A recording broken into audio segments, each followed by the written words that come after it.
Uganda? He goes, he goes, stand-up comedian. I go, yeah. He goes, Uganda. I'm like, yeah. He goes, my father and my grandfather fought in 2 different wars, so people like you could come here. What the fuck? And I was like, okay. So I said, oh, thank you. He goes, stand-up comedian? I'm like, yeah. And he goes, are you on welfare? Shit.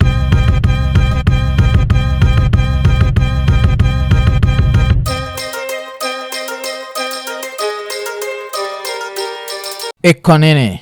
Iko Nini. Episode 400. Tukisema like, subscribe, hit the notification button, tell a friend to tell a friend. Alafu wacha ni switch up language haraka haraka because today we have Arthur SIMEON. So Arthur SIMEON is a stand-up comedian. Most of us know him as the Ugandan guy based in Canada. Yeah. So Arthur, how are you? I'm fine. How are you? Thanks for having me. This is amazing. Yeah, man. Thanks for coming through. Like, I was telling Doug that when I saw you had 2 nights in Nairobi, I was like, I need to reach out to Doug and try and see if I can get Arthur. Then I was like, nah, I think Arthur is too big to come for this podcast. Yeah. No. Yeah. So, first of all, you're definitely the bigger platform. And for me, I just enjoy meeting people, first of all, but I enjoy anyone who has the time to sit down with me. I'm happy. Yeah. So I've watched like a lot of your stuff, and I always see like, okay, your intro is normally born and raised in Kampala. Yes. So how do you find yourself in Canada? Like, so I when I was finished secondary school, high school, as the Canadians and Americans call it, my parents wanted me to go outside of the country. Yes. To do my university. So the choices were, like where in the world do you want to go? And there was America, there was the England, there was, Australia, there were all these places. And somehow we zeroed down to Canada because it had a combination of a lot of things, like quality education, but, whatever. So anyways, I started applying for scholarships in the US and in Canada. And I applied to schools in the US and Canada. And one Canadian school was the first to respond. Okay. And I was like, that's where. Like, I have one response because I didn't know if I'd get another one. And that's how I ended up in Canada. Okay. So you'd gone to study what? I said economics. Oh, economics, eh? Yeah. Yeah. So all this time, did you know that you were a stand-up comedian, or it's something that was never in your mind? Like when you're on that flight from Uganda to Canada? Oh, I had no idea. So when I was in secondary school, people used to we had this tradition of, because it was boarding school. So you'd have a birthday party and you'd invite, like your family would come to the school and you'd invite all your classmates and your family would bring like some food and some sodas and you'd sit around and drink. So one time they asked me to host one of these moments. Okay. Oh, I'm sorry, this is my phone. That's very unprofessional. I completely No, forgot. it's okay. It's okay. And they asked me to host this, and I didn't know what that meant. So when the family arrived, I kind of emceed an event. Yes. And that was the first time I ever did any sort of public speaking. Then I didn't do anything again until I was in university. There used to be a variety show that international students used to do. And again, I ended up emceeing one of them. But because it was a very like student-run event, things are running late. People are doing so. So the way the event used to work, it used to be about international students bring their culture to Canada. Okay. So it'd be like a Malaysian dance, an Indonesian song, a Kenyan play or whatever. So in between those acts, sometimes people would be running late. Sometimes they would need more time to set up. So they told me, oh, can you like basically waste some time as someone is setting up? Oh, okay. So I started doing jokes. I didn't even know what I was doing, but I was like, just being on stage, just talking. Yeah. And it worked. And then a parent came up to me after and said, have you tried doing stand-up comedy? And that was the first time I ever heard of the format. Yeah. That's do you remember like any of the jokes you did or what you talked about? I remember one. I said something to the effect of, so I was like, this one performance had ended, and the next one was going to be a belly dance. These 2 girls were going to do an Arabian style belly dance. And I'd already seen them like getting ready. They're wearing like, like belly dancers. They wear like skimpy, not skimpy, but like really like sort of like very sexy outfits, robe. And so I went up on stage and I was like, ladies and gentlemen, up next we're going to have a belly dance performance. And for those in the math and physics departments, this is the closest you're ever going to get to a half-naked girl. Oh. And the crowd laughed. And then I introduced the show. So it was jokes like that. Really like, Yeah. That's a good risque, but a little bit, And I remember that one joke because it made me laugh as well. I was like, oh, that's a stupid, very silly thing to say. And it was funny. Okay. And then your names, Arthur Simeon. Yes. So I'm used to Daniel Kaluuya. You understand? Yeah. Like there's that African name. So Yes. what happened? Like So what happened was when I first started doing it, I didn't know. Obviously, to be truthful to you, I never thought this would be a career. Yeah. So my last name is Omaset. It's my real name. It's my dad's name.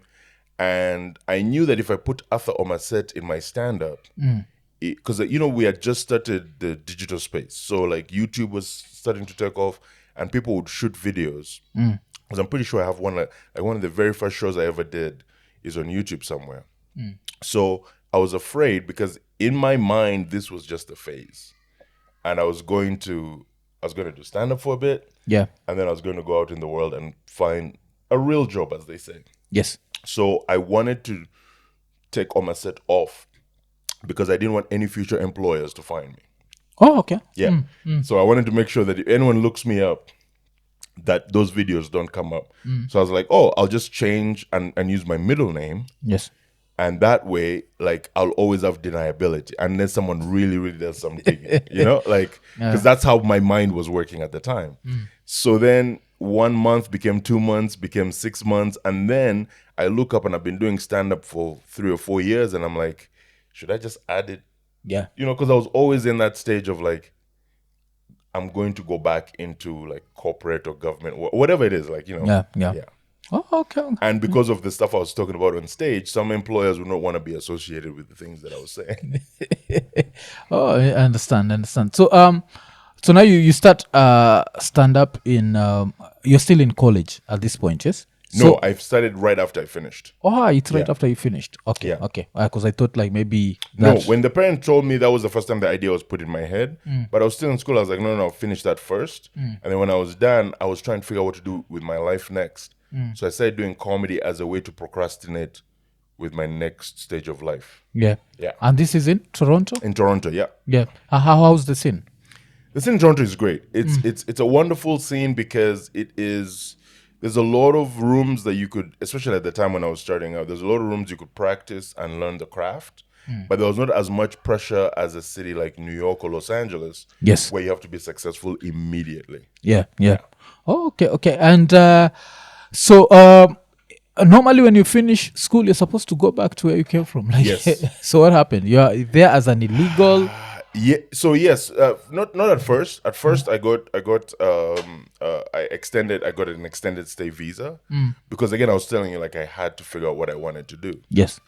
So I stayed and I started doing stand up, and then after I started doing stand up, I was illegal for a bit because I couldn't get work. Yeah. And to get a work permit, you had to have a real job. And stand up wasn't considered a real job at the time. Okay. So it took me a while to actually figure that out. And then I started getting like festivals and TV work, and that's actually what helped me get a legitimate work permit. Okay. And that's how I kept going. Yeah. Yeah, and then we knew, like for a very long time, we knew Just for Laughs as this prank show. Yes. But Just for Laughs is a Canadian thing, yes? Yes. It's a Canadian company and a Canadian festival, yes. Yes. So how did it turn into a stand-up thing? Because I'm assuming the pranks came before the stand-up, or? No, it was always a stand-up show. It was always a stand-up festival. It was two divisions. There was the live performance and the television side. Yeah. The television side would record some of the stand-up shows, but internationally they were selling the pranks. Okay.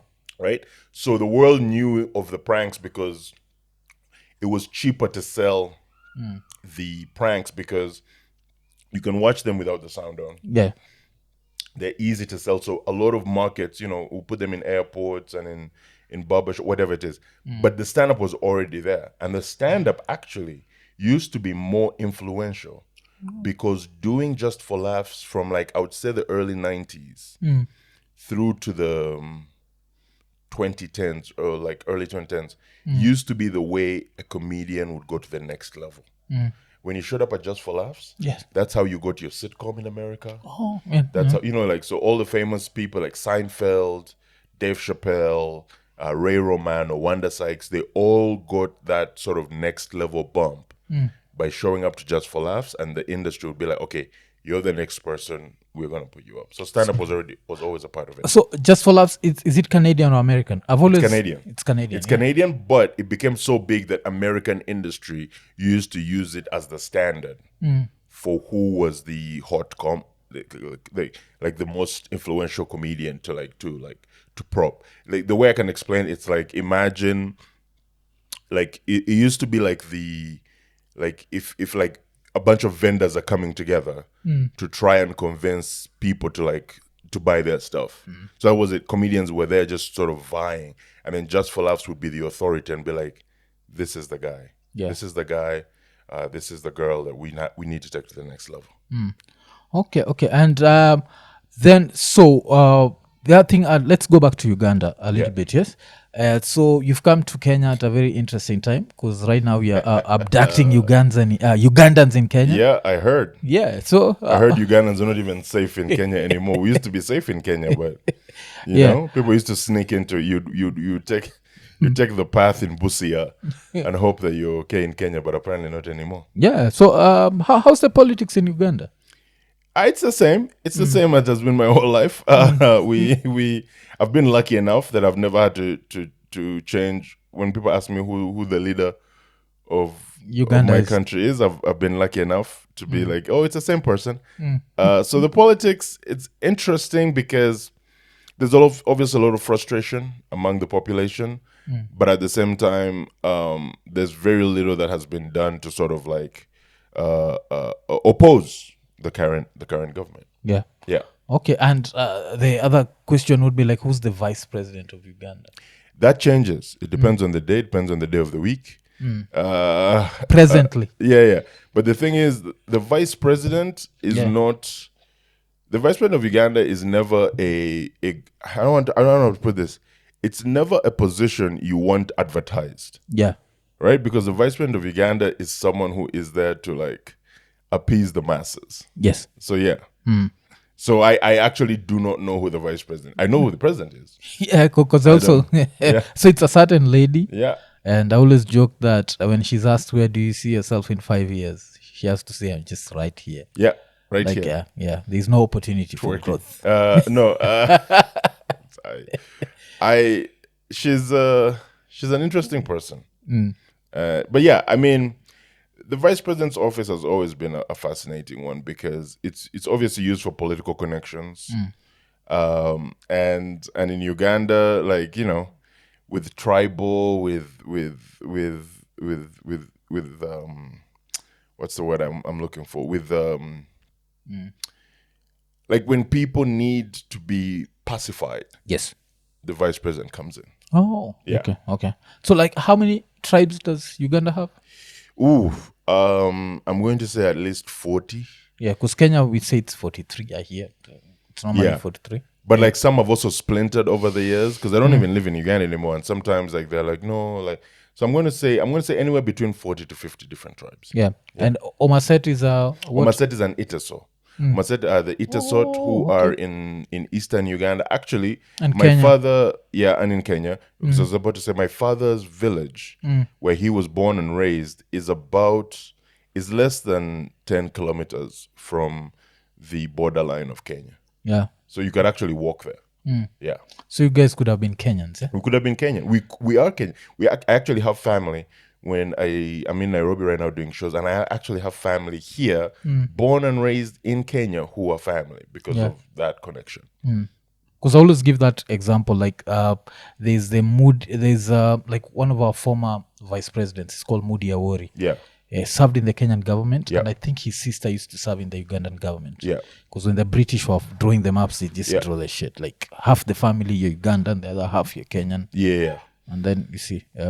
So yeah, we're definitely on my dad's side of the family have a lot of Kenyan family as well. Oh, okay. And so so how is it as a tribe in Uganda? Is it a big tribe? Because in Kenya it's a very big tribe. small tribe. Yeah. No. The Itas are a very big tribe. Very proud tribe. They're on the eastern part of the country. I'm not saying this because I'm biased. They're known as the most honest, funniest, sexiest tribe in Uganda. That is their reputation. Yeah. So, and you can quote me on that. Yeah. Okay. Those are facts. Yeah. Yeah. And then another thing about Uganda politics that I hear, I don't know how true this is, but Besigye used to be Museveni's doctor. How true is that? I think it's true.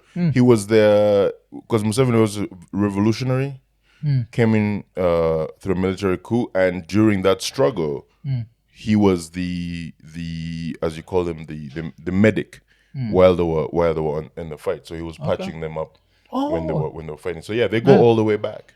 Yeah. As they say, it's always your friends who betray you. Yeah? Yes, exactly. Because I'm sure Museveni feels betrayed. Eh? Feels betrayed. Yes. Yeah. Okay. And then there was also the rumor, like, because Uganda has always had these very interesting leaders. Idi Amin used to eat people. How true is that? And by eat, I don't think any of that is true, because here's the thing. I feel like a lot of stuff we have been taught is a remnants of colonial like propaganda. Yeah. Because, and we know that now, and we should know better, that we didn't have a say in how our history was told. Whether it's Kenyans or Ugandans or anyone who went through colonialism, we had no say in how our history was told. Yeah. And we had no say in how we were portrayed.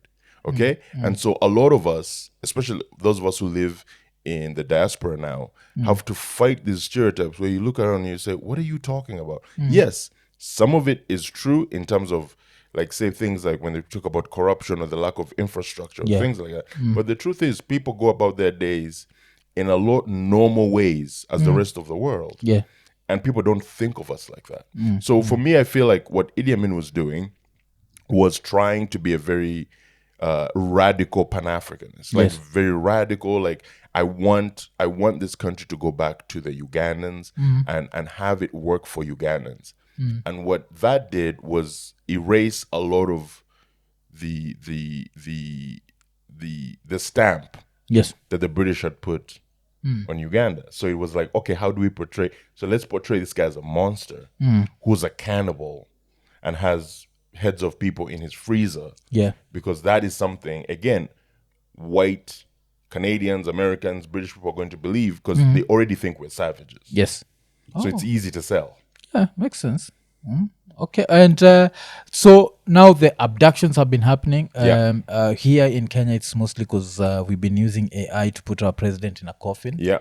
So I saw that happened also. Like, have you seen the images of Museveni in a coffin? I saw that. I saw that image. How do you think that's going to work out? It's not going to work out great. I don't.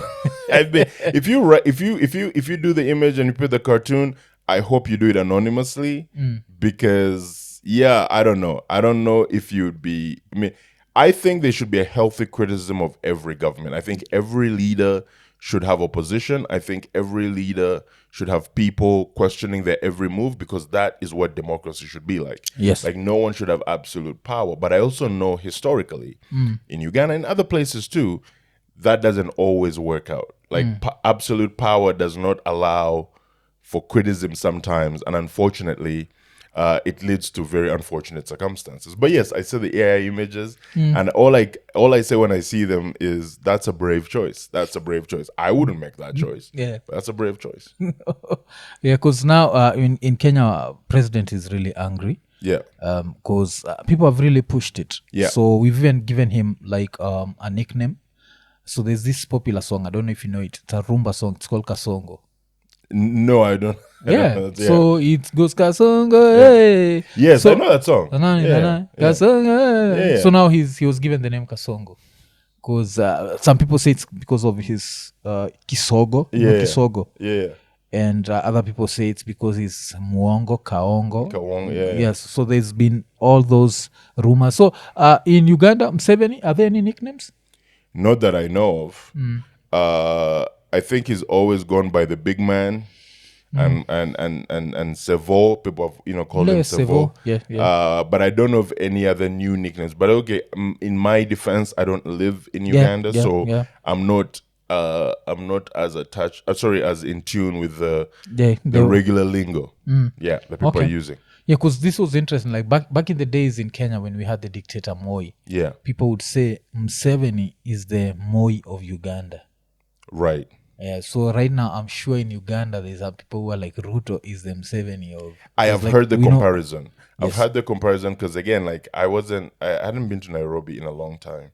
When I came back, a lot of people referred to Ruto as the Museveni of Kenya. Yeah. Which, depending on who you ask, might be a compliment or an insult. Yeah. Mostly an insult. I don't think we respect your president that much. Like in Kenya, you're like, but now the funny thing is, the comedy scene in Uganda apparently is really huge. Like there are comedy clubs and such. Like it's growing. Yeah. It's growing. I haven't really done a lot within the comedy clubs in Uganda, to be honest with you, but I've attended some of the shows. I have met a lot of the comedians, and I'm so proud of them. Like watching as a Ugandan, watching it grow is because part of the reason I stayed in Canada was because there was no scene in Uganda. Yeah. And so I wanted to stay in a place that would allow me to do the work that I do. And now that Uganda is growing and growing, and the comedy scene is growing, and the fantastic comedians, yes, including some like who are world renowned now, like Kansim and Salvador, who are like doing amazing work. It's amazing to watch. Yeah. Because Kansim is you call her Kansim because you call it Kansime. Kansim. Yeah, it's Red Kansim. I call it Kansime because that's how I would have called her. Like growing up, the people with her name, I would say Kansime. Oh yes, because I thought maybe I heard you say Kansim. No, Kansime. Kansime. Yeah. Okay, Kansime. And so let's go American. So there's been this scandal. I don't know which American sports are you watching? Because now all of them: basketball, football. Yeah. Baseball a little bit, but mostly basketball. Yeah, because we've been in America right now for over 20 years, yes? Yes. Is there an NFL team from Canada? No, there's no NFL team in Canada, no. Yeah.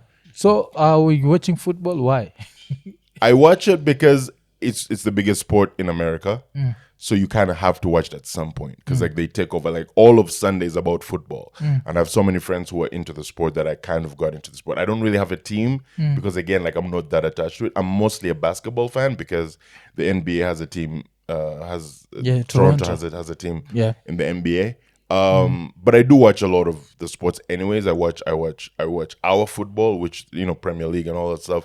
I watch tennis. I watch like I'm a sports fan. Oh, okay. Okay. And do you watch soccer? I'm putting it in quotes. Yeah. It's the real football. Yeah. That's what I'm saying. Like our football is what it is, because I never call it soccer. I feel weird saying soccer. I always call it football, and I always call the other thing American football. Yeah.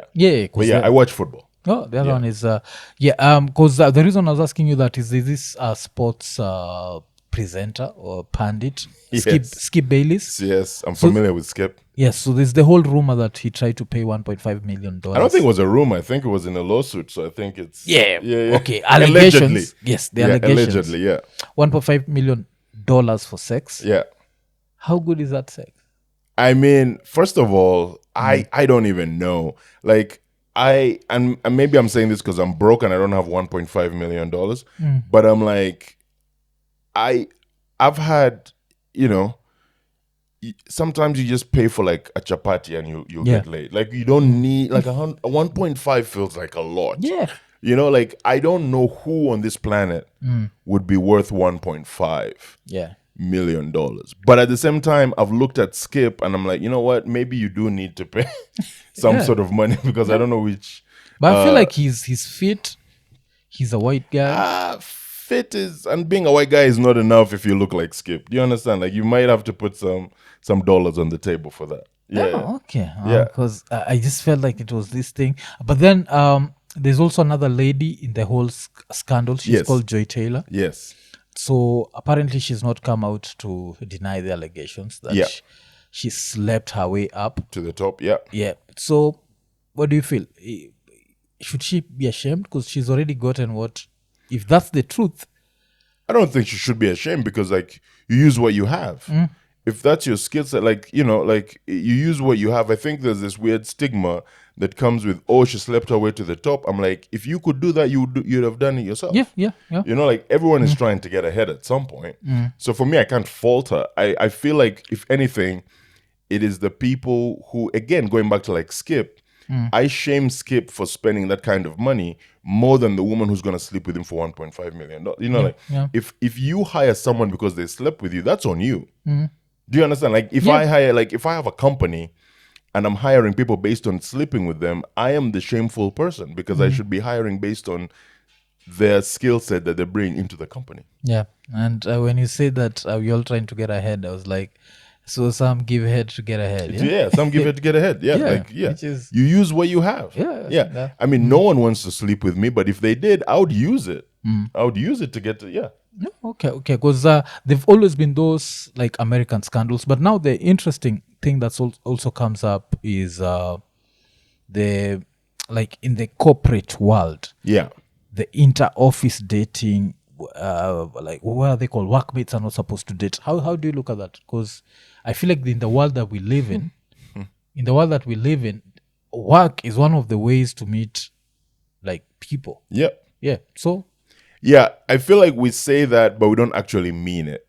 Because the more we live in a capitalist world, the more we have to work. Like you have to spend more and more time at work, which means you have to spend more and more time with the people that you work with, which chances are of sleeping together just increase exponentially. I think it's obviously good. Like relationships and sexual relationships like that are so interesting because they're the only part of the human sort of experience that we still don't have any idea how it works. Do you understand? Like we've figured out a lot of other things, but the irrationality around sleeping with someone is so strange because it's like, what does it mean? Like in some cultures, it means now you own the person. In some cultures, it means you have to spend the rest of your lives together. It's such a strange thing, and yet all of us do it almost daily. Like sex is such a primitive act, but we have so many weird things around where it's like, okay, if we work in the same company, we can't sleep together. But if we sleep together, one of us has to leave this company. It's like, no, I have spent my whole life training to be an engineer, a doctor. And because I had sex last night with someone, I have to leave my company? No. It's ridiculous. Yeah, it's ridiculous. You know? And so I find it so fascinating because I'm like, no, sleep with whoever you want to sleep with and then deal with the consequences. But I also feel like as human beings in general, we need to relax. Like everyone needs to step back and be like, listen, sex is fun, but it's not worth $1.5 million when they're starving people. You know, do you understand? It's not worth like...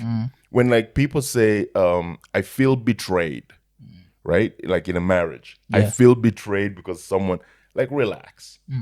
They shared genitals with someone. Like, you know, they didn't clean out your bank account. They didn't stab you in your pancreas. They just like relax. We should all like, I think we've given an importance to sex that is outlandish. Because we don't do that with food. Right? Like if you're a married man and you go and some other woman makes you another meal, we don't do that. We don't say, you know what, I feel betrayed. But when it comes to sex, like, oh, this is such an intimate. No, it's like, relax. Yeah, but it's intimate though. It is intimate. Don't get me wrong. Like it is intimate, but it's not. Okay. So I understand what you mean. This is what I'm saying. Almost every adult, including the ones who are watching this and listening to this, have slept with more than one person. They're still alive. Okay? The world didn't end. When you slept with the first person and slept with the second person, the world didn't end. Why do we make it seem... like the world ends. Okay. I think it's... in Kenya, there's a stupid analogy that you cannot lick a shared plate. Understand that? So there's that of after your wife cheats, you're supposed to still lick the plate. You Yeah. understand? So But there's again, that. that is genuinely, and I'm glad you brought that up, that is also based on gender roles. Yeah. What we're trying to say is men can sleep with as many people as they want, but women can't. And for me, what I always ask about that is when men are bragging about their body count, where are those women coming from? Yeah. Do you understand? Yeah, I understand that. Right? I Like understand. if as a man I go, I have 100 women that I've slept with. Yeah. Where did those women come from? Right? Outer space. Yeah. Exactly. Those women are also walking among us. So if if you brag about if you know you talk about shared plates, it's like, yeah, I get that part. I get where everyone is like, oh my goodness, I want my woman. I want to be the first and only person this woman has slept with. Statistically, impossible. Yeah, yes, it's really tricky. And when you talked about sex, it also reminded me of this joke that Che does, Michael Che. Yeah. He was talking of the fact that you can go on to a train and watch the most violent movie, like people shooting each other, killing each other. But the minute you want to watch a video of people making love, then everyone is like, no. Please. Yeah. Don't. So I think there's always going to be that element. Like sex is just, it's one of those things where we don't want to see genitals. No. Like the minute people are naked, you're like, no. Oh, no. Yeah, is And yet it? everyone does it. Yeah. You know, like there's all that. So I'm glad you also brought it, because it's like when people talk about like, oh, I don't even want to think about my parents. Like that's how you got here. Yeah. Every single person on this planet, Yeah. you arrive because two people had sex. Yeah. Yeah. Have you met the comedian, Tainga Shira? No, I haven't. He's a Kenyan comedian. Yeah. He's a super funny guy. So we were talking about that, and we were trying to imagine like our grandparents, as nasty as we are. So the question was like, how would he feel if he walked into the room and found his grandma sucking his grandpa's dick? You know, that's how traumatizing shit. But that's how we got here. That is hilarious. Yeah. But it's now, one of those, for me, the bigger question would become: was that even a thing? Yeah. Right? Was that happening that far back? Like, did our grandparents even have oral sex? That's the funny thing. Because culturally, I don't know about Kenya, but like, Yeah. oral sex was, even when like we're teenagers, that was a hot topic. That was a controversial issue. I used to think the same till I found out that so many animals do it that I'm sure we used to do it. I think it's just innate. It's just innate. Yeah. Like there's just someone who's like, this thing is so good, I need to put my mouth to it. Like I feel like it's just one of those like Just instinctually. Yeah. They're like, let me just Blowjobs are part of evolution. yeah. So That's so funny. It's like, we need to use all the holes available. We need to figure it out. Yeah. But and then let's go back to comedy a bit. So with comedy, which do you have like any comedians and any set that they did and you're like, you know what, this I want to do this because this guy, the way he does it, I feel like I don't like. There's not one set I saw or like. Yeah. I watched a lot of it when I first started doing it. I watched a lot of stand up, and I tell all people like, I hate to be cliched, but all the great comedians that people talk about, I watched all of them and I appreciate what they were doing and wanted to emulate them in many ways. So like I watched Richard Pryor, I watched Bernie Mac, I watched Dave Chappelle, I watched Chris Rock, I watched Wanda Sykes, I watched Ellen DeGeneres, I was watching so many stand-ups, Seinfeld, and the thing that I kept coming back to is I enjoyed people who used very simple concepts to talk about a larger issue in society and remember to make it silly. And that's why I always tell, like, when Dave Chappelle does that joke, I think it's in his first or second special, either Killing Him Softly or something, when he does the joke about how a black person in America cannot own a nice house, right? And how it's like, that's a story on police brutality and racism that was done in the mid-90s. Yeah. And if you just circle back around through that, the last 20-something years since that joke was written, it can still be relevant. Yeah. And for me, that is one of my favorite bits. where if you haven't seen it, it's a bit about, he goes, because he was trying to get some money, and he's like, oh, I can't own, because when police show up, they don't ask questions, they just hit black people immediately. And like, he's like, when I open the door to a nice house, they're like, oh, he's still here, and they hit him, and they're like, and they go like, this nigga broke into the house and put pictures of his family everywhere. It's such an amazing bit, and it holds up 20 something years later, because we haven't figured out a way to bring these things to society and have them like change without laughing at it because of how ridiculous it is. Yeah. Okay. And have you experienced racism? All the time. I'm a black African man that lives in Canada, so it's the whitest country on the planet, and I always tell that because it's like Canada sucks at the Summer Olympics. That's how you know that it's a white country, because it has so much money.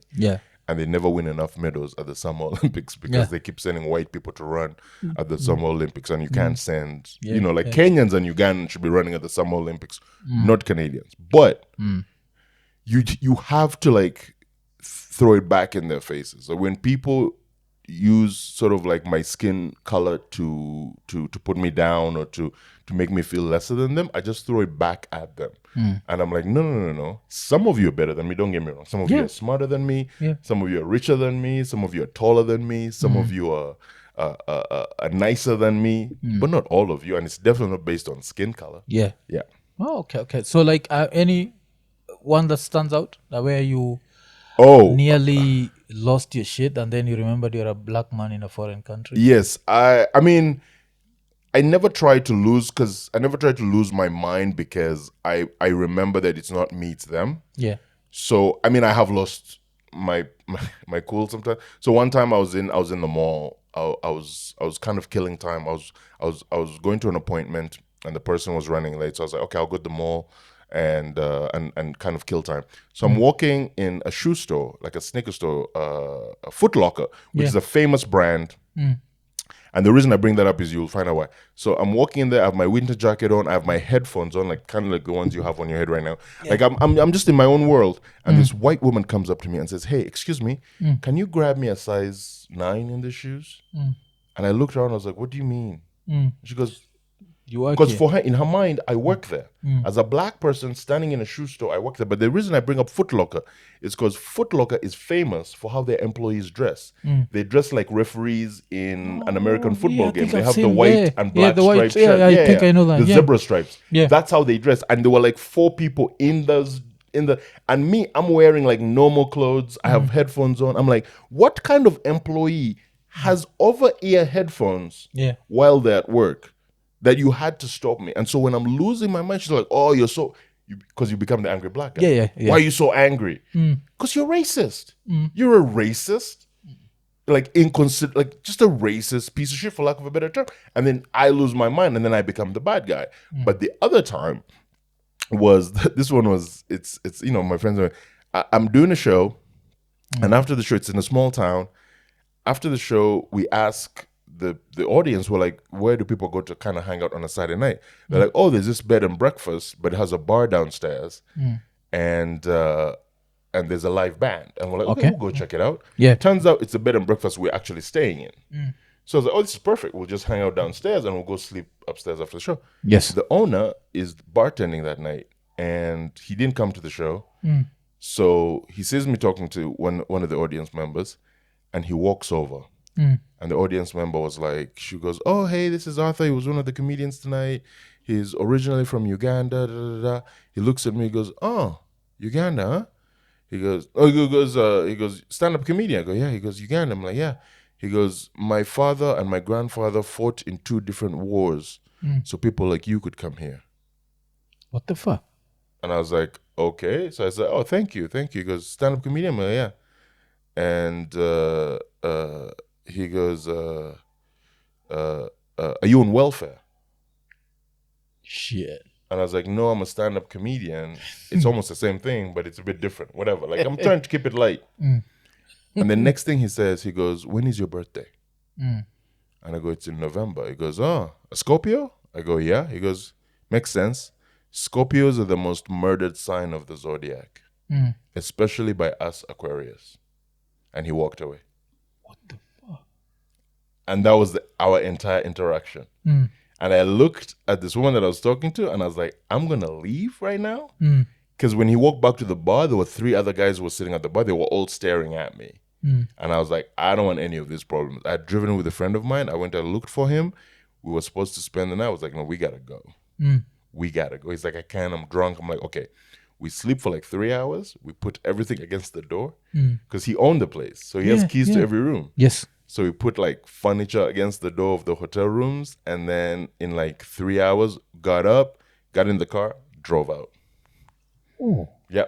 That's some scary shit, huh? Yeah. No, it happens. It happens. It's a real thing. And we tell young black comics when you're on the road, tell everyone where you are and avoid, because sometimes they'll incite some sort of thing to get you into a fight so they can justify stabbing, beating, whatever. Yeah. So sometimes it will be like a girl coming to talk to you, pretending like she's interested, and then someone coming up and be like, why are you talking to my girlfriend? And if you're dumb enough to get into that fight, you've given them the justification to do something really, really dangerous to you. Yeah. Oh, okay. Then that's scary because I didn't. There's some shit that you expect America to have, but Canada to have. Like, oh no. I always tell people Canada has the best PR because they always point to America and be like, oh, that's an American thing. No, it's not. Canada is almost even more dangerous because no one talks about it. Yeah. At least in America, they talk about it and they face it. And how the police, like police shootings of black people? It happens in Canada. Yeah, it happens. Not as bad as America. Eh? Well, just from a numbers point of view, there's not as many. America has over 350 million people. Canada has about 35 million people. So it's like a tenth of the population. So they're just not as consistent or as many because of it's a population thing. Yeah, well, okay. But like if you look at percentages, it's basically the same. I wouldn't say the same because again, black people in Canada are concentrated in certain areas. So in some other parts of the country, you won't see as many black people. There's because Canada's such a big country, and a very small population. So there's entire like neighborhoods or not provinces, but cities that don't have a single black person in them. But then the thing you're saying about like they send a lady to set you up. So now that has to make you like very like you don't trust anyone, or what happens? No, I think it's just about situation. You always read the situation. Like if you're in a situation where like you kind of, again, I think it comes from experience. You kind of like read what like I try, like if I'm in a small town, I'm probably not going to go to a bar by myself. Yeah. Just to be safe, right? And so it's just about a safety thing. I'm not saying that everyone who's going to come up to you is going to be a setup, but sometimes that's how the setup works. And I've been a part of it. Yeah. Where I'm like, you're talking to me way too much. And you don't know who I am. Because sometimes someone has seen you on a show and they want to have a conversation, and that's fine. Yeah. But sometimes just be sitting somewhere, like on a Saturday afternoon, and someone is engaging you, and you're like, okay, interesting. And then it starts to get a little weird, and you're like, okay, why are you overly engaging, and why is someone else watching us? And then you kind of like, okay, I know what this is. I'm just gonna exit my Yeah. And also with you, like as a huge black guy. Yeah. How tall are you? 6'3". 6'3", yeah. Well, 6'3", you're like you fit the profile. Exactly. Fit the profile, but that's why I also don't want to get angry because everything I do will be justified to use extreme violence. Right? Like if I get angry, it will be justified for someone to shoot me, to whatever, like extreme. So I have to always maintain a level of calm, even when I'm being dehumanized, which kind of sucks, but I've learned that it's not about me, it's about you. Okay. Yeah. And then with that, like, so that was a scary experience. Like some of the best experiences we've had maybe in the most weird towns. Because I'm sure in Toronto, you expect people to know you. In New York, in California, because you're this big comedian. But then there's these small white cities. Yeah. So have you ever done a place somewhere and you're like, damn, comedy I mean, good. I don't know if it's the small towns because I don't think anyone ever goes to the small towns and like, this is what I want to do.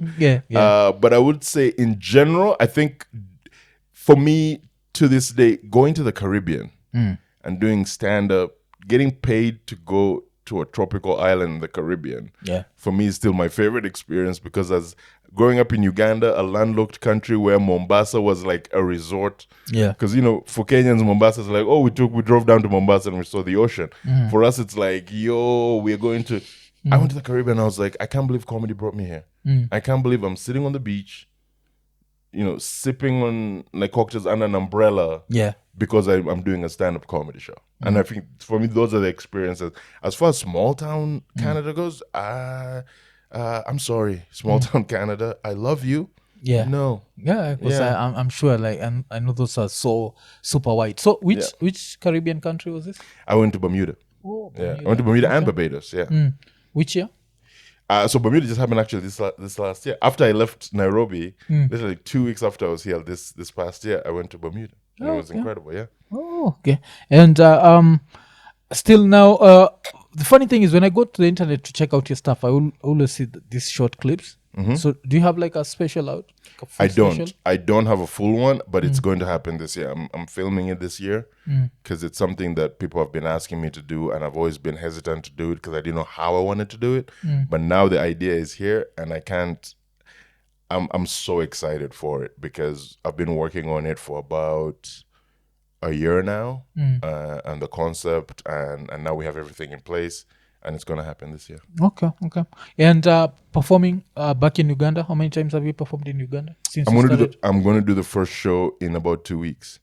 Oh, I don't know when this comes out actually. I shouldn't put it, but at the end of January, January 26th, 2025, I'm going to do my first show ever in Uganda. Like I've done short spots on shows, just drop-ins, but my first ever, like my own show.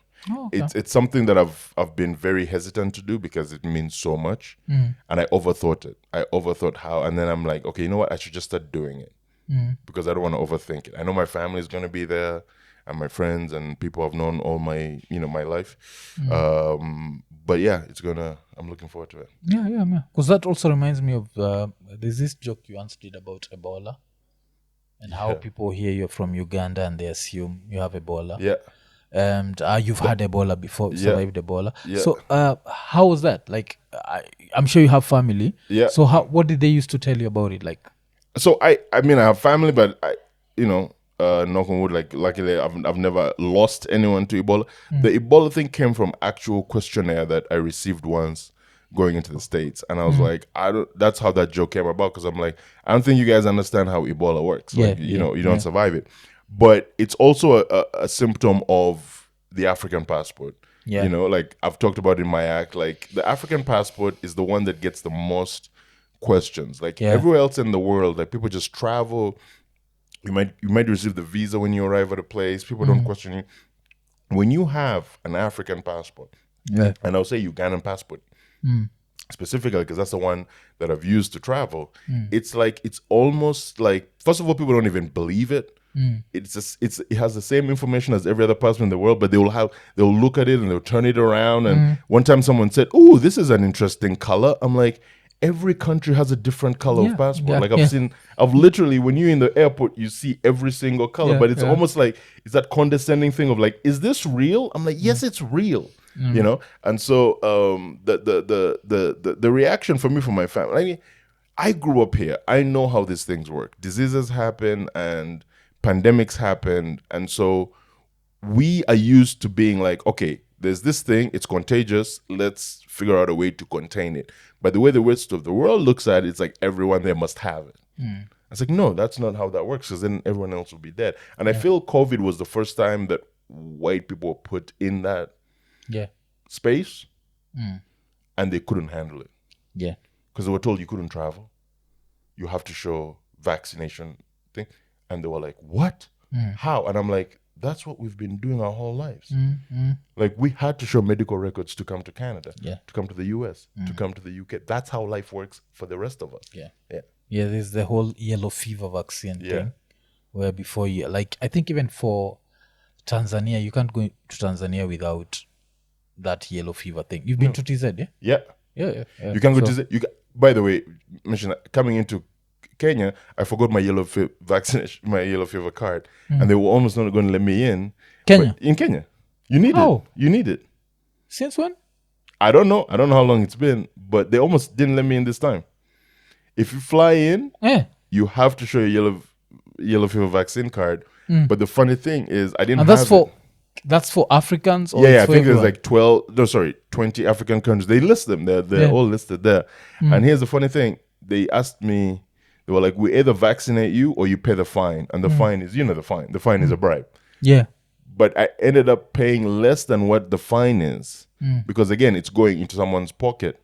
And I was like, it costs, I think I ended up paying like $20. Yeah.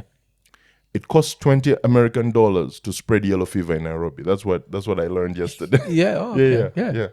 Because it's funny. Like, Kenya never had that. Because I always knew it's a TZ thing. You know what? Now that I think Not about even it, it could be some guy's scam at the airport. Yeah, It could just be they some scammed guy. you. Yeah. Because I've never had that Kenya. You He need that. set up a stall and was like, yeah. But right as you get off the plane, they're waiting. Okay, well, I need to ask around because I always knew it's a TZ thing, not even a Ugandan thing. Because TZ really insist on that. Like, you're at the border, you have the yellow fever thing. Yeah. They do the whole thing where you have to bribe someone. They take you to some funny room. Yeah. Yeah. I did So Kenya that. is also the bullshit. Kenya's learned. They like But which passport were you using? Uganda. The Ugandan. Okay. Yeah. You still use the Ugandan? Yeah, I mean, I'm proud. I But do you have the Canadian? do. Yeah. Okay. Fuck pride. But I understand why, like, when you're going to so when you're coming to African countries, use the Ugandan. Yeah. But if you're going to European, you just use the Canadian one. Yeah. Because it's much easier. Yeah, because that one's that one's new too. Like that's brand new for me. So I'm like, I'm still breaking that one in. But like I don't know, like and maybe it's because I don't live in Uganda. There's something about still having that Ugandan passport, as useless as it is in most places. It feels good. It feels good to come into Kenya and be like, no, I'm part of the East African community. Yeah. And not line up in the foreigners. Okay. But then line up in the yellow fever line. In the yellow fever line, yeah. Yeah, because that yellow fever thing, I've never had it, but maybe someone is going to. And during COVID, like, did you lose anyone to it? Like, especially in Canada, because I felt like in America it killed so many people. Did you lose a friend, someone you knew? No, I lost, like, I wouldn't say not a friend that I knew, but my people that I knew lost, like, a parent. People lost, like, a relative. Like, people I knew lost them, but like, no one who was immediately known to me. Yeah, because luckily enough. Because I think that's when the TZ president died, Magufuli. Yeah. And everyone was like, that's not COVID, he was assassinated. He Right. wanted to, like, there were so many, like, conspiracy theories around it. But the Ebola thing has always made me have, like, my own conspiracy theory. You remember, like, when we were talking about the angry black man? Yeah. And then we also have the stereotype of the hyper-sexualized black man. Yes. These savages who just love having sex. Yeah. And I always look at AIDS and I look at it from that perspective. Like, how does such a disease that's known in America, used to be known as the gay cancer. Yeah. How did the gay cancer ravage Africa more than places where people are openly gay? Does that make sense to you? Yeah. Because movement was harder in Africa. Yeah. We look at Ebola. Ebola was in Uganda, never even came to Kenya. And Ebola was airborne. Yeah. You try and imagine how much effort it takes to get AIDS. Like, someone has to get butt naked. Yeah. You have to exchange fluids. You have to. I feel like it's too much for it to have spread that fast in Africa. Yeah, I mean, I don't know. The thing about AIDS in particular, any sexual transmitted for me, is about education. And I don't mean education in terms of, like, just going to class or whatever. I mean in terms of how we talk about it. The thing that we have to admit as Africans in general is that we don't talk about sex in a healthy way. Yeah. And it took HIV in the mid-90s to actually get us to talk about, because this is what I'll tell you. White people, I would say Canadians, for example. Yeah. They talk about sex in very honest ways with their children. Which African parent do you know is going to sit a 12, 13-year-old son or daughter down and be like, no.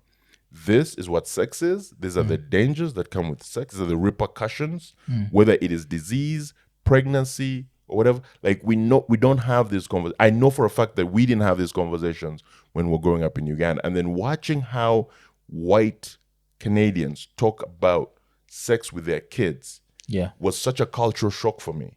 Because I'm like, I think you're a parent, right? Yeah. So when do you bring up sex to your kids? Because my parents never did. We learned sex. Figure it out. Yeah. We learned sex through TV shows and books, and it was every other person except in our own homes. So I feel like part of the reason when you ask like why did it ravage is because if you look at like even HIV like infections across America, for example, they were more prevalent within the Black communities than any other community because we again still had a stigma about how we discuss these things until we are truly honest. Because again, going back to the conversation about like how the importance and the weirdness around sex, until we get real and be like, listen, kids are having sex. Yeah. Like as soon as you hit your teenage years, the hormones start hitting, the adolescence starts hitting, you start watching videos, like kids are starting to have sex as early as 12, 13, whatever. We have to have these honest conversations and be like, listen, you're probably going to do this, but have this information. If you're armed with the information, then you make a decision. Yeah. You know? And I feel like that for me is more of a bigger talking point than anything else, because I have watched like parents talk to their 13-year-olds, their 14-year-olds in ways where I'm like, I would never. I would never. And I mean, I don't have kids, but I'm like, when I was 14, no one was telling me about condoms. No one, you know? And I feel like that was part of the issue. Because we're also a society that enjoys having sex. Like Africans, I mean, everyone has a bunch of kids. We're not shy about it. We're out on the streets. You know, we're out on the streets, but we're not having enough conversations about the safety of it, the repercussions of it, and the implications of wanton, unprotected sex. I don't know who was telling me this, that every time they look at a pregnant woman, they're like, I know what you did less than 9 months ago. Exactly, yeah. So, a few months ago, you had a good time. You had a good time. There's a tribe in Uganda that has like this big circumcision parties, like but they do them in I think the even years this is an even, so they do it even years. So I just happened to be driving through one of the districts where it's predominantly that tribe, and so when they do the circumcision, like the parties, like it's a big event, and so they're on the streets, they're dancing, people are drumming. And then one of my cousins is an outreach worker, and says like the amount of teenage pregnancies that come out of these events, because like a bunch of these kids hit the streets, people are drinking, and none of them have been sort of like again spoken to. So in all the so this happens in the even years, so like 2024, and then in 2025 it's just a bunch of teenagers having kids, and that happens. So in 2027 it will be the same thing. It was the same thing in 2023. It's like you just know that in the uneven years, in the odd years, you're going to have just a bunch of teenage pregnancies. You know? And the funny thing I've noticed, but this is with Kenya. Of course, you've not lived in Uganda long enough maybe to notice this, that in rural areas, it's normally even worse than urban areas. Oh, 100%. Yeah. Because, you know, you expect that the urban kids, because they have all this access to pornographic material to watch. But the more conservative rural stuff, that's where the kids just go wild. They go wild because there's nothing else to do. You probably have to do some sort of agricultural work during the day. You're farming, you're digging, and then you're done by like 2 or 3 p.m. because it's so hot outside. You go home, and then the sun sets at 6 p.m. and you're like, well, what else are we going to do? And when you're farming, you're already in the doggy position. You already know how to assume the position. So there's that. And when I talk to like Kenyans in America, they always talk about America gets lonely. Does Canada get lonely? Yes. Yeah. So how did you used to deal with that? Like the first days before you are, you know, this stand-up comedian who gets to travel, meet people. I think, to be honest with you, I didn't deal with it. And by that I mean like I didn't survive it. Like there's definitely days, and to this day, when you're away from family, it gets very, very interesting, because like there are days where you just want to be around your people. You know, for lack of a better term, you just want to be around your people. And so when I come home and I'm like, I'll be at the dinner table, like we had this big New Year's Eve with a big family, and you're looking around and you're like, okay, I wish there was a way I could store this. And use some of this energy 6 months from now, when I'm sitting by myself in a hotel room somewhere. It gets lonely, especially with stand-up, because it's a very, you know, individualistic job. But you also try and build, first of all, a community where you're staying, but also technology has saved us. The fact that you can sit down and watch an entire season of a series in one sitting helps. Because that wasn't an option. I also read a lot. I try and read as many like fiction. I like spy fiction, so I'll grab a novel, and those are the things that sort of help me get through. Yeah. Okay, makes sense. Because even like one of your funniest sets was the James Bond thing. So yeah, if you read, because I find reading so hard. Like I always say, like I'm this ignorant person. When they talk about you should never have a TV bigger than your library, I'm like fuck you. And I'm trying to have my entire library is now in my TV. Yeah, because the internet is every a library. book that's been written has been turned into a TV show, movie. Like And Canadian politics. Trudeau, why did he resign? It was under pressure. It was done. He's the longest serving Canadian prime minister in history. So everything comes to an end. But that's what democracy does. He had made some missteps along the way. He had taken the country for granted. I personally don't think he was as bad as everyone says. But the world is burning. And I think people want someone to make a stand. Yeah. And unfortunately, he couldn't do that. It was very much sort of like flying in the wind. And there was no conviction in any of his policies. So that's when he started floundering. He tried to cap immigration because he thought he could appease people with that. Yeah. He reduced taxes because he could people with that. But it's like it was already a little bit too late. And he had to go. And so, but it's also one of those things where he tried to play the victim in his departure. And I'm like, no. Don't do that. You're not the victim. Yeah. Like you just served 10 years, almost 12 years, I think, or whatever how long his reign is going to be. And I personally think he should hold his head up high in terms of like he did a pretty decent job. Yeah. But at the same time, it's like let someone else do the job. Like let someone else. There's many other competent people that can do this. Yeah. And unfortunately for Canada, because I'm biased with this, there's chances that it's going to be a conservative government that comes in, and that's not going to be good for the country. I don't think it's going to be good for it because Canada has been very progressive for a long time, and I think a conservative government is going to kind of like really hurt Canadians. Yeah, because they're talking about immigration. Like that's one of the things that brought him down. Yeah, like a lot of white Canadians are angry. They're all on TikTok being like, I don't recognize my country anymore. And I'm like, this is not your country. There were indigenous people on this land before you showed up. Yeah. I know they always talk that shit of I don't recognize. They come here with their bullshit culture. You know, there's all. But now let's rewind back to growing up. So you born and raised in Kampala, yeah? Yes. So family of how many? Oh man, it was a big family. Like immediate family is like my dad, my mom, my sisters. But I grew up with cousins and uncles and aunts that lived with us. So at some point there was about 17 of us in the house. Yeah. And this is how big is the house? It's a 2-bedroom house. Ooh. Yeah. So it's the one where the living room is turns into a bedroom.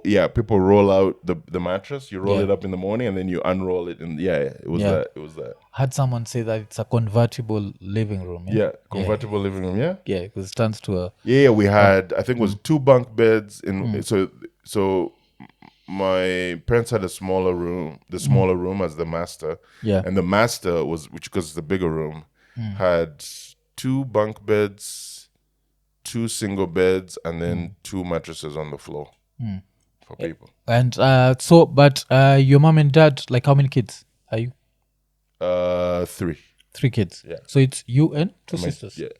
Oh, okay. Then went to school in Kampala. Like how's school in Uganda? Does it come with violence? Because there's a video that was like I did, and I was talking about how because there was a story where a parent killed a kid because the kid failed in exams.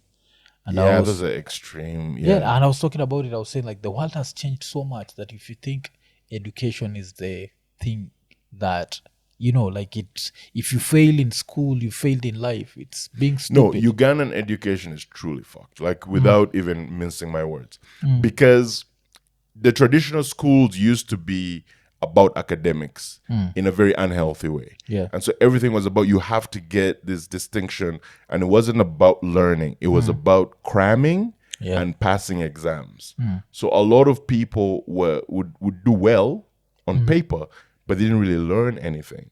And then unfortunately over the years, they've privatized education where it's about the money, and it's again not about learning. And so the education system needs a complete overhaul. Yeah. Because the way the schools are treating kids, it's like it's almost like prisons now. Right? They wake up at 3 a.m. They study till like 11 p.m. Like there's no rest. Everything is so contrived, and so it's just bullshit. So I feel like, yeah, I hadn't heard this story, and that makes me really sad, but doesn't surprise me, because we have gone away from what school is about, which is about learning. And it's about like the kids coming in, learning math and geography and history, and actually going into the world with knowledge about how to do different things in life, whether it is social work or engineering or medicine or whatever it is. But every parent wants their kid to get these A's, not really understanding how the system works. Because what used to happen is you would just not do anything. And then the last 3 weeks of the year, you cram. You sit down and you just remember. You cram everything. And you could get 80-90% on a paper, never have actually having really learned anything in history or anything like that. And you ask the person a month after that, like, hey, do you know this? And they don't know anything, because they just used it to pass an exam. Yeah. And also, do you have like a national exam in Uganda? Because Kenya, We do. Kenya, we have the 3. KCSE. Yeah. So KCSE is the secondary one. KCP is the primary one. Yeah. So what's the primary one called? The PLE, Okay. which is primary living examination, you do after primary school, like primary 7. Then you do an all-level one called UCE, the University something College Education. I can't remember what is it. And then UACE, which is the A-levels. So you do, one after P7, one after S4, and one after S6. And it's all national exams. And that's why they used to grade you to go into a different school for like A-levels or to go to university. Yeah. And now corporal punishment, how bad is it? Because in Kenya, I don't know how bad it is now. Yeah, but when in we your were day, growing up, it was a big part. Like I got my share, because I was a bit of a loudmouth. I shouldn't say loudmouth. I was a bit of a talk back kid. Yes. To my teachers, and I got my sweet licks. Because the other thing that I was talking about was the way, because of the internet, we've come to learn about things like dyslexia. Yeah. Like in ADHD. Yes. In Kenya, it was just like, you can't concentrate. Let me whoop You're a you. stupid kid. Yeah. Let me beat you till you do whatever you're supposed to do. Yeah. And kids would just get beat up and beat up. And we used to try and put books. Yeah. You'd stuff books in. Yeah. And when the teacher found out because of the sound. You got double. Yeah. I don't know, like teachers. So I was actually talking about this recently with one of my cousins. I was like, there were some teachers that were actually just punishing kids to try and like correct them. And there were some teachers that were clearly going through some stuff at home. Yeah. They were bringing it to the classroom and literally abusing kids. We used to have a teacher that would ask you to bend over, touch your toes, and then hit you. Because apparently that sort of like the nerves on your back and your ass were like exposed. It's like real like torture shit. And you're like, yo, this is sick. Because at the time, we just accepted it because we were kids and we didn't know. And I look back and I'm like, no, this was a sick man. Like, this man needs help. This man should never have been allowed to teach children. Yeah. And we're like 9-10 years old. Yeah. And we introduced this like level of violence that just makes no sense. No, it makes no sense. Yeah. Like, also, beating kids for failing is so stupid. Like, it's like, you're not going to, the idea that you're going to somehow become smarter through violence, it doesn't make any sense. Instead of being like, maybe I should dedicate some more time and work with the kids who are failing, they're like, no, we'll beat them till they're blue until they get a 19 math. Yeah, it's just pure bullshit. And high school? I went to a boarding school. And 2 schools. I went to an all boys boarding school, which was also its own level of violence, because when you put a bunch of adolescent boys together, 3 things happen. They'll go to school, they'll go to class, they'll play sports, and they'll fight. And that's all that happened. Okay. We went to class, we played sports, and we fought. Like every night, every day, there was a brawl somewhere in residence, on the sports field.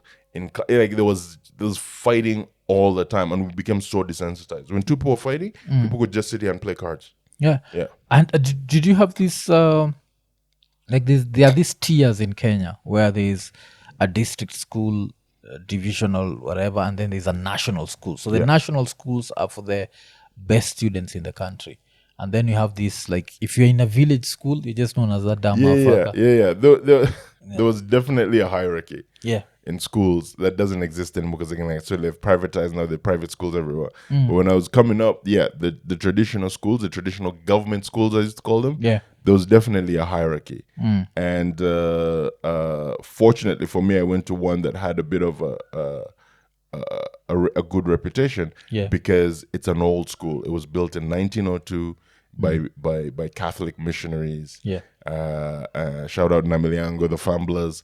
And it was an amazing school. I loved it. And then I moved in my A levels. I went to a brand new international school that was co-ed. So I went from hanging out with all boys all the time to hanging out in a school that had girls. And then I was like, wait, now I have to shower every day? Because in the all boys school, that wasn't a requirement. But now you're hanging out with girls, you're like, oh, I got to shower every day. I need to learn what deodorant is. Yeah. Like it was pressure. And if you had to go back to the family, so your mom's profession, dad profession? Like what were they doing? My dad was a police officer. Oh, okay. And then moved into private sector. I went into banking, like security, like around the banking. Unfortunately, he passed away a couple of years ago. So, sorry. But that was his profession. My mom worked as a civil servant her whole life. She worked for the government her whole life. Yeah. Oh, because when you said your dad was police officer, was like, oh, MUSEVENI sympathizer. Okay, like Kenya, we knew that. Yeah, like, I would. I mean, I couldn't say it was. I don't know, because I don't want to put words in his mouth. But my dad was a police officer way before MUSEVENI was in power. Okay, right. Okay. Like my dad was I think he became a police officer in the 70s. And MUSEVENI didn't come into power until the 80s. But yeah, he was a police officer, and then left. Actually, soon after MUSEVENI took power, is when he moved to the private sector. Okay. Yeah. Okay. And so with these two salaries, they were able to feed all these like 17 kids at the same time. Somehow they made it work. I mean, we didn't have a luxurious life, but the way I look at it is like we didn't know any better, right? I've told jokes about it where I'm like, we didn't get a color television till I was like, I think I was like 10, 8. I can't remember how, but I remember the day they brought it in. Stuff was hard, but over time, both of them had promotions at work and life became a little bit better. Some people grew up and got out of the house. Like life became, but it wasn't a luxurious life. Yeah. But I also will not sit here and be like, it was like we were in dire straits. Although now I look back on it and I'm like, they must have made some incredible sacrifices. Because I look at the world now and what it takes to take care of a family, and I'm like, oof, there's a lot of bills you have to pay. Yeah. Okay. And now, of course, the Canadian opportunity comes, and you're talking about scholarship. So your scholarship was based on what? Were you an athlete, like academics? Just pure academics. Yeah. Oh, okay. That's because normally I tell people I used to be smart, and then the booze started. Yeah. Oh, okay. And so you moved to this new country. Yeah. And so if you were to go back to the flight, when you're flying out, you just knew I'm going to study, then come back and make Uganda a better place, or okay, relax. I did not. Have you ever met a 17-year-old that thinks like that? Like, you're 17 years old. Yeah. Okay. 17, 18 years old. I'm going.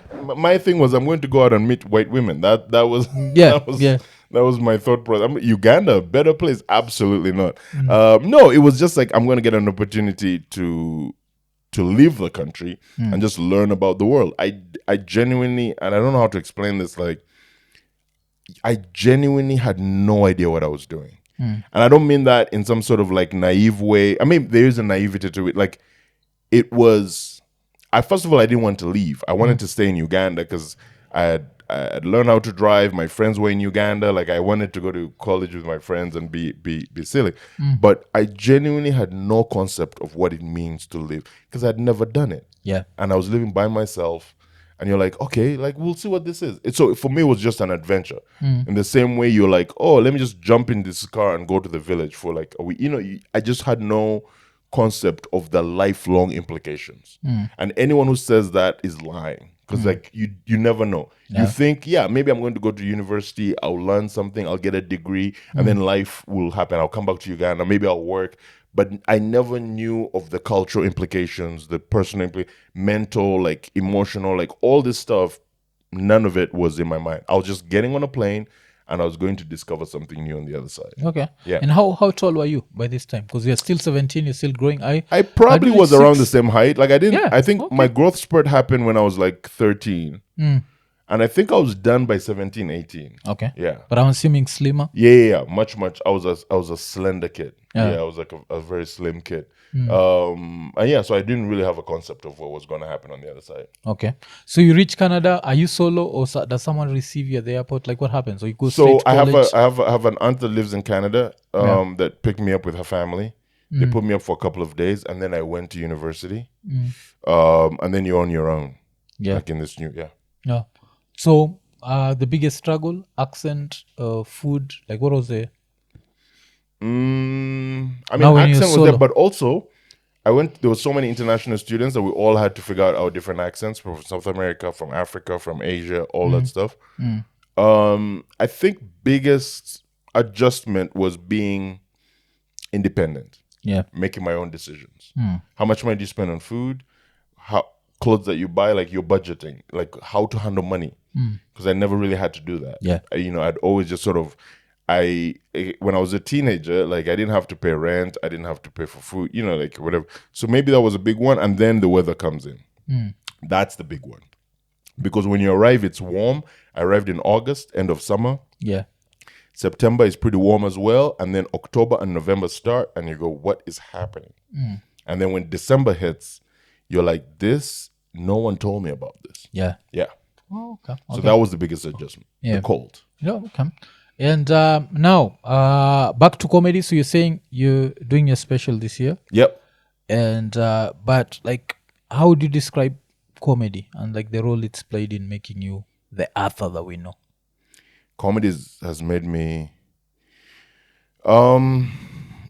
stand up in particular, but comedy in general, because I've done different, I've done script writing, all that stuff, like just basically writing jokes, has made me understand the world a bit more. Yeah.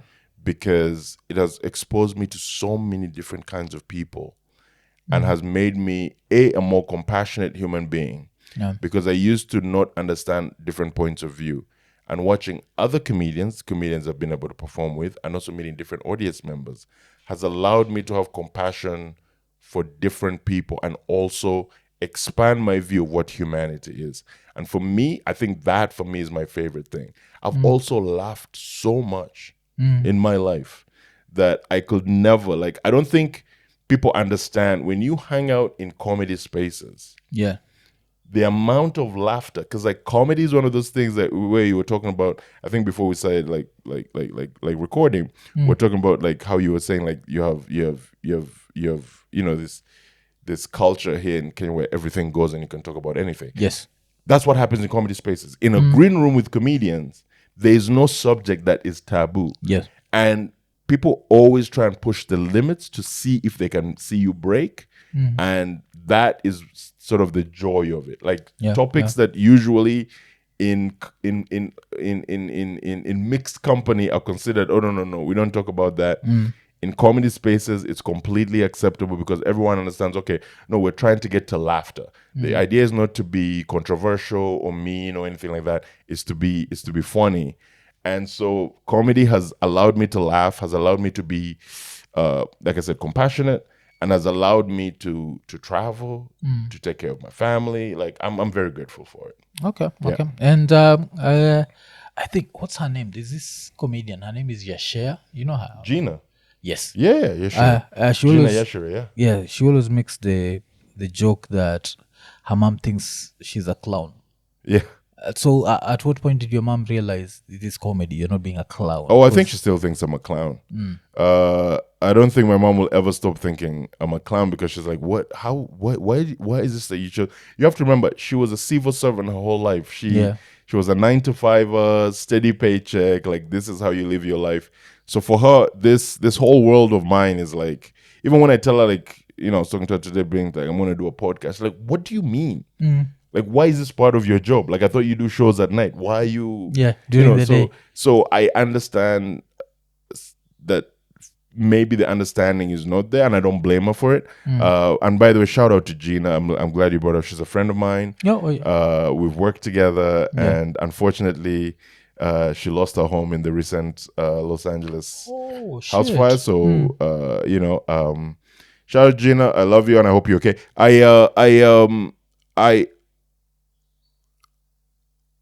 So obviously, as an African kid, parental approval is a very big part of it. Yeah. My dad passed away a few years ago, and a year and a half ago, and part of our sort of like the last few conversations, allowed me to learn what it truly means, because you're a parent and I'm not. Yes. And it's something that, going back to having honest conversations with kids. Yes. At the end of the day, what most parents want, African or not, is for their kid to be okay. That's the thing. Yes. That's the worry. So we unfortunately, a lot of parents, like you said, take it to the extreme and end up killing a kid for failing. But like, the pressure to be like, you have to be a lawyer, a doctor, an engineer, is because we have set up a society where these people tend to be successful, right? But we never ask, are they happy? No. Are they okay? And slowly by slowly, if we can get to a point, like, parental approval is great and everything, but it's about, if parents, and I'm going to be best with Ugandan, Kenyan, like African parents in general, could just be honest about what it is they want their kids. Because yes, of course, every parent wants their kid to become a doctor, because it's a moment of pride to be like, hey, my kid is a doctor. I get that part. Yeah. But it is not the end all be all. Like, I have a cousin who's a doctor right now who doesn't even know if this is what she wanted to do. Yeah. But she pursued it because she thought that there was a level of success that would bring joy and happiness. And it hasn't worked. So I think it's at the end of the day, the truth of all of it is your kid okay? Yeah. And when I say okay, I don't just mean financially. I don't just mean emotionally or whatever. It's like overall. As a human being, are they okay? And so we took that and unfortunately packaged it as, you have to be these 5 jobs. Yeah. When really, no. You have people on TikTok making more money than surgeons. Yeah. So who knows what, the finances of it don't make sense anymore. Yeah. And overall, the mental health aspect of it doesn't even make sense anymore, because it's about what is it that is bringing you joy. And I think that's where we're sort of the disconnect. Because also, like, I know, like, we're living in a world now where everyone wants to have their own brand. Everyone is an influencer, and it's impossible to do it. I'm like, I was talking to a young cousin of mine. I was telling her, like, if it's truly what you want to do, you'll find joy in it, whether you have 5 followers or 5 million followers. Yes. But if you're just about getting to the followers, you're never going to find joy. Because when you hit 10,000, when you hit 1 million, you'll always look and be like, but what about the next? Okay. And talking of the California fires, like, how do these things happen? I mean, does the same thing happen in Canada? Because I always see them. Yeah. I always see like these fires and they just burn everything. And there, like, I've never had that shit happen in Kenya, where like a whole town just burns. We're a tropical country, a tropical region, so we get lucky in that respect. But also, global warming is coming for us as well. It is because it is so dry. Like, California is so dry that once a fire starts, if you don't get it in the first like 10 minutes, you're in trouble. That's how these things start. Everything is so dry that it's you're just living around firewood. There's no water. There's just there's no water in the ground. Like, there's just no, because that's where you survive. Like, our soil has moisture. Yeah. and so it's harder for those fires to sort of rage. You know. So like the way we have in Kenya, where you can just decide, you know what, there's no water around, I have some money, let me dig a borehole. You can't do that shit in America. Okay. Not in California. Yeah. So California, even if I dig, there's no water I'm going to find. No, sir. Shit. Because it's scary. Just losing, like you lose everything, and then you have to. Because that's so-called is it a natural disaster? So can the insurance pay you? No. I mean, no. I mean, I guess sometimes they have the insurance for it, but I also don't think sometimes it is a natural disaster, but sometimes it's also started by people. Yeah. A campfire. I heard there was someone who was stealing hydrants, so they didn't even have the hydrants to help, like with the water tank. So yeah, it's devastating. It's just sad. Okay. And you keep bringing up the fact that you don't have kids. Is it something you want, or you just want to be the free guy forever? Listen, I thought about it when I was younger, and now I'm just kind of like, you know what? I'm sorry, Mom. My mom really wants to have grandkids from me, and I'm like, I don't think I'm cut out. I'm too selfish. Yeah. I enjoy sleeping in. You know, I enjoy I enjoy sleeping in. I don't like having to get up and going and talking to other parents because I have a kid seems painful. Like my friends have kids, and I've been to their kids' birthday parties. Yeah. And I tell everyone who is thinking about having children, go to a kid's birthday party. If that's not the contraception that you need, I don't know what else. I don't know what else will help you. If you go to a kid's birthday party, you have a 7-year-old and you invite other 7-year-olds to hang out for 2 hours, never again. You'll be like, I'm good. Yeah. Okay. So what contraception are you using? Are you a condoms guy or a pull-out guy? You're like, shit. Whatever works. Let me just pull out. Whatever works. Because your pull-out game has to be the best in the world. Listen. At some point, you'll be like, you know what? As far as I can tell, it hasn't missed. But at the same time, I don't know. As they say, like I've traveled, so one day maybe I'll, as I'm bragging here in this podcast, someone's going to be like, "Oh, really?" And they're going to show up and be like, "Hey, listen, look at this junior here who looks exactly like you." But whatever works. Yeah. Whatever. I also tend to fall for women who are like, "I don't want kids." When a woman says that, I'm like, "Okay, so we're going to be a team on this." Yeah. Okay. And because of Toronto, I have to ask you this, the battle rap scene, did you follow it at any point? So did you know Pat Stay? Like, had you heard of him, this rapper Pat Stay? I've heard of. Okay, so the battle rap scene, I wouldn't say like I am tuned into it. Yeah. I've heard of it. I've seen. I have friends who are into it, and they'll send me videos from time to time. So yes, I am familiar with them, but I'm not saying like I'm not a hardcore, like I follow the scene. Okay. Yeah. Because this used to be this like a Canadian battle rapper called Pat Stay. I think he was killed in 2022. He was really good. Really good at his shit. But he was stabbed. I think was it 2022 or 2023? Like he was stabbed in Canada. I was like, shit, this gangster shit is happening. Yeah, I mean, that's a whole different conversation. Now, it's like, so a lot of the times with this violence, it's because people think that that's how you establish yourself. You know, like it's so stupid because like part of it is for show, but then people don't know how to pull back.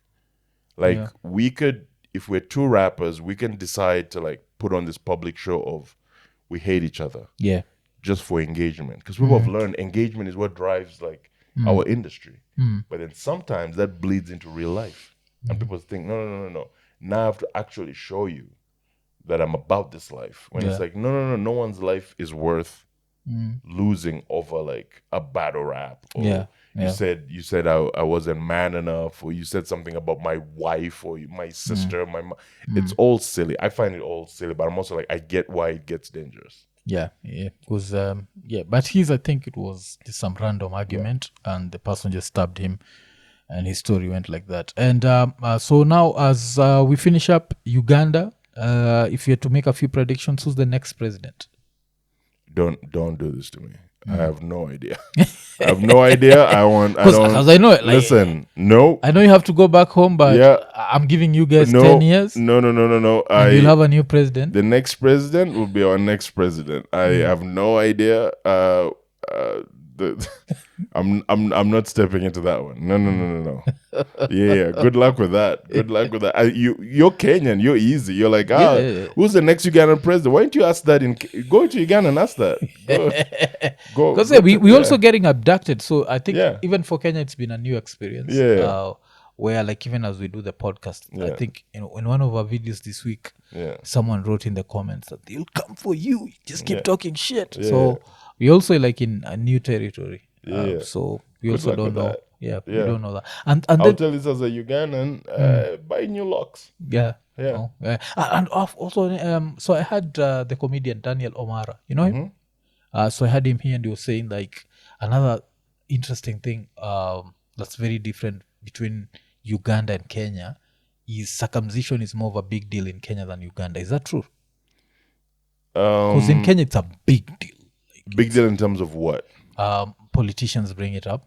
So on some random conversation, a politician will be like, "But you're not circumcised," and really the crowd will be like, "Ah." "Oh wow, yeah." Okay, so, I didn't know. But that. he was saying like in Uganda, it's a non-issue.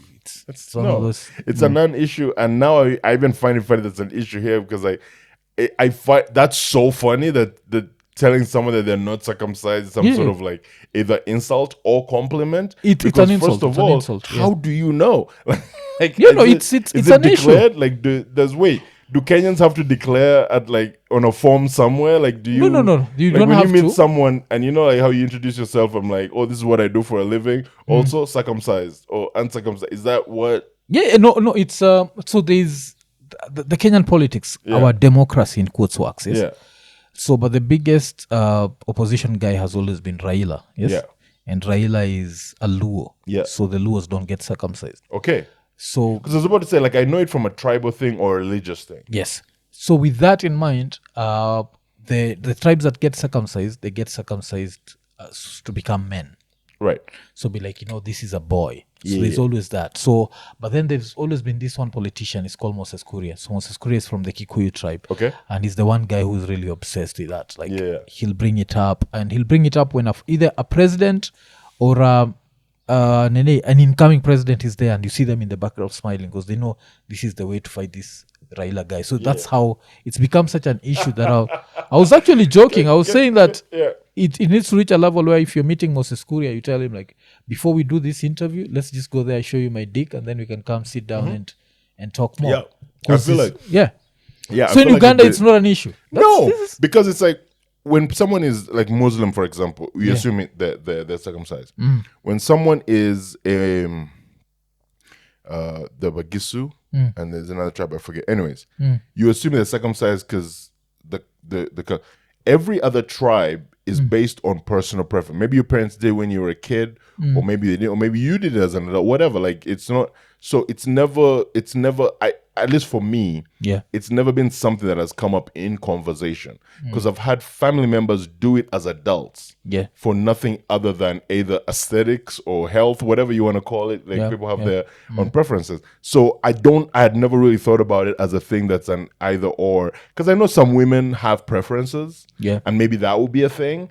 But like as far as bring it up in political conversation, for me, that is so funny to be like, I can't imagine like being someone being like, you're trying to raise our taxes, you don't know what to do, and you're uncircumcised as well. Like, get out of here. Like that for me is it's a conversation. Gold. Like if right now if you met a Kenyan and you can experiment this, just go meet a Kenyan and tell them, if I say the foreskin misleads, and then let them finish the sentence. A few Kenyans will finish that sentence. Okay. Yeah. I'm gonna write that down. I'm gonna try that on stage tonight. Yeah. And ask someone to like. Yeah, the foreskin misleads. So now it's a guy called Moses Kuria. He just came up with that shit. So the full saying is the foreskin misleads the mind.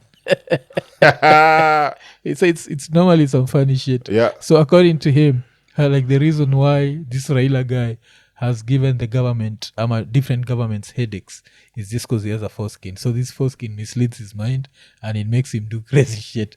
And it's just a saying. It's interesting, like to hear that in Uganda this is not an issue. Yeah, like it's a big issue here. So you didn't know. I think the next time Listen, African forum I for love sayings. this. I love this. This is incredible.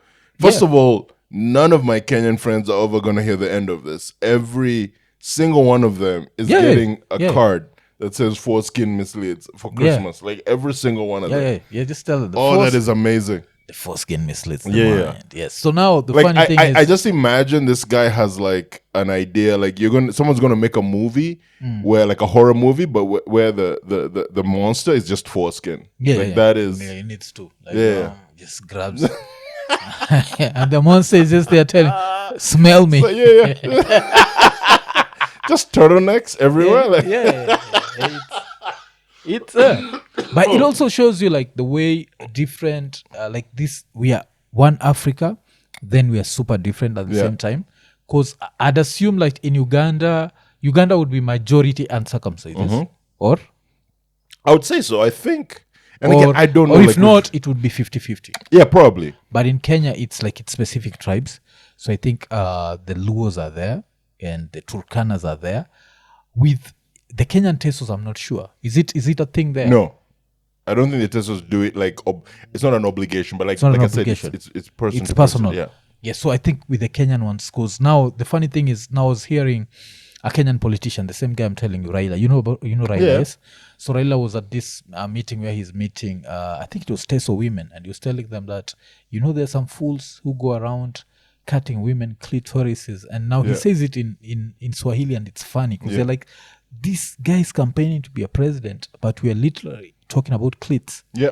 That's how much we've turned, like that Kenyan democracy that you admire in Uganda, it's based on genitals, man. Yeah, like it's some shit, like the politics of genitals. Incredible. This is Yeah, I don't know how I didn't know this, and I'm sure that anyone who's watched this was just watching me be surprised. But I had no idea. Like I understand that some things that people mention, and it's like, oh, this is a weird like angle to go on. Yeah. This for me might be my favorite thing ever. Yeah. Like just, the fact you're that welcome. a Kenyan presidential debate would have a moderator who would have a whole section on circumcision. No. It's not the moderator. It's the politicians themselves. That's what I'm saying. But like, imagine, because I'm trying to think of it at in American style, like political debate, right? They'd have that. Where it's like we're going to have foreign policy, we're going to have immigration, we're going to have taxation, circumcision. No, not circumcision. It's like, can we trust your foreskin to not How mislead your much is mind? your foreskin misleading you? How many of your decisions has your foreskin misled you on? How many of them? Yes. Yeah. And you're like, you decided to attack the country because my foreskin told me. It's a thing here. Was that the reason the Gulf War, like now I'm just thinking of global politics. Yeah. Like like the revolutionaries of African revolutionaries from Namibia to Ghana to Libya and Uganda, like how many of them? This should be a study now. Yeah. Someone should dive back into it and be like, how much of this was based on the foreskin. the foreskin or lack of foreskin? Yeah. How many of them were successful because they were circumcised? That's incredible. Thank you for this. This is the gift that's going to keep on giving. Yeah, it's some shit. Like, it's such a Kenyan thing. So people get into those Hats arguments. on, hats off. In Kenya, it's a big deal. Yeah, if you have your hat on, you're a boy. Yeah. If you have your hat off, you're a man. So yeah, it's one of those, man. Like it's I thought you knew this. No, so because I remember having this conversation with Daniel, and he was saying the way it's not a big deal in Uganda. I was there At like, all. nah, it's such a big deal here. Like people get into fights. At all. People like get into knuckle fights. Like you fight each other. You have people who believe that any guy with a foreskin can never beat them in a fight because he's heavier. No, it's because he's way not down. He's still a boy. Still a boy. I always joke like the gypsies. So like gypsy like Tyson Fury. Yeah.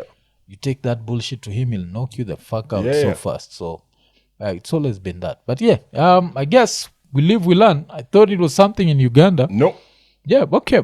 So your special, if you're to record it, which have you looked at month by December? By what? Oh yeah, it'll be out before. Like it'll be out in the fall. Yeah. It'll be available everywhere in the fall. And you're shooting it in Canada? In Canada, it's going to be shot in Canada, and in September, October, we'll have it out. Okay. And then nowadays I see like there's this whole thing of you leave your phone. So if you're recording a special, will you have that? Because I even had when Chappelle was around in Kenya, people had to leave their phones in like these special pouches. The pouch, yeah. I maybe not go that far, but yeah, there'll definitely be a monitoring of that, because you do wanna save it for the cameras that are actually recording it. But usually people are nice about it. Like every once in a while it gets out of hand, but people are usually nice about it. Just be like, hey, listen, we're recording this. You don't have to record on your phone. It'll be available for everyone. Also, but if you do record it, just maybe a minute, just to tell people you were there. Yeah. But don't sort of ruin the experience for other people. But there's nothing you can do to stop it unless you put them in pouches. Yeah. Those are expensive too. Yeah, those are expensive. Yeah, but because Chappelle was here, and also that's the one thing I didn't ask you. Like, is there any comedian that you've been an opening act for, and the experience was maybe magical or something? Like these huge comedians. Yeah, I mean, I've worked with a lot of them, and a lot of them have been incredible. Like I've enjoyed the experience. Chappelle was one, Kevin Hart was one, Russell Peters was one. Yeah, those are like shit. Okay. I've worked with all of them, and yeah, I've really enjoyed it. Neil Brennan, I worked with, and all of them have been incredible. They've been incredibly kind, and I've always been available for like advice and stuff like that. So I'm very grateful. Oh, and have you met Modasaka? Modasaka. You know what I'm talking about. Yeah. That one I'll tell you about. We're not going to record that one. I'll tell you about that one. Yeah. But I have. And it's an interesting story. Yeah. Because I saw him. He went to Ghana with what's his name? DC Young Fly. Okay. Yeah, so I saw that, and they did the whole African thing for DC Young Fly. And you know who's also amazing? Godfrey. Yeah. Godfrey's incredible. Yeah, Godfrey's is really. And of course, and is there like this? There's a friend of mine who uses this word camaraderie. So is there some form of camaraderie with like African comedians that happens there? Where I mean, there's not a lot of us, but yes, that's how Doug Mutai and I became friends, because like I heard about him. He was staying on a completely different coast than I was. There's definitely that, but there's not also a lot of us. Yeah. So you kind of like, when you see, because like for me, when I started, I was the one who was born here. Like people like Godfrey, were born there. Yes. And so to like African Gina parents. was born in England. In England. So like they're of African heritage, but they were born in different places. But yeah, whenever we met and whenever we like worked together, there was a definite a kinship. Okay. And have you met Kaluya? Or No. you just see him from far? No, I haven't met Kaluya yet. I would love to, because obviously another Ugandan doing his thing internationally, but he's such a big star now. Yeah. And comedy and the movie entertainment, even though they interact, they don't always in the same spaces. Yeah.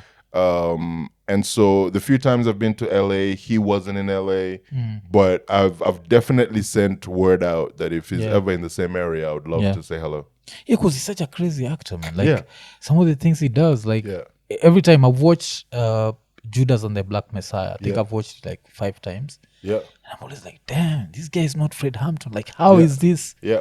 Like, acting is also one of those things that just blows my mind. So is it something you've thought about doing? Acting? Yeah, I've done a little bit of it. I'm going to try and do more and more. I've started going on more and more auditions. Yeah. And I actually just got a new acting agent just to try and get more and more acting roles, because I didn't want to do it for the longest time. Yeah. Because I felt like that was in my lane. And I remember the quote from Chris Rock when he was going to do Broadway. Yeah. He was going to do plays, and everyone was like, why are you doing plays? He goes like, because I have this opportunity. Because stand-up has allowed me to open these other doors where I can direct and write and do, and I'm going to try and take all of them. And for me, I'm also now at a point where stand-up is opening all of these doors for me, where I'm like, I shouldn't close them before at least I try them. And maybe I'll be a terrible actor, but at least I'll have tried. And then people can tell me, Okay. So any training, formal training, or you just going? I am taking classes. I'm taking acting classes, in Toronto, Yeah, because that's the other thing that now when you say it like in Kenya, it sounds strange. Yeah. That they are acting classes. Because a lot of actors that you'll find in Kenya is self-trained. I know. Like, and I feel like, I don't know if you feel the same having lived in a place like Canada, that Africa denies its population so many opportunities. Because these are all job opportunities, sports, comedy, acting, what? but now we've all been told we have to be doctor, lawyer, engineer. So Yeah, but we say that, but then at the same time, we also consume movies and television, and no one ever goes, how do these things come to be? yeah, You know, someone has to learn. I tell African immigrant kids who are in Canada, because I do some like outreach work for them, and I'm like, learning for like this.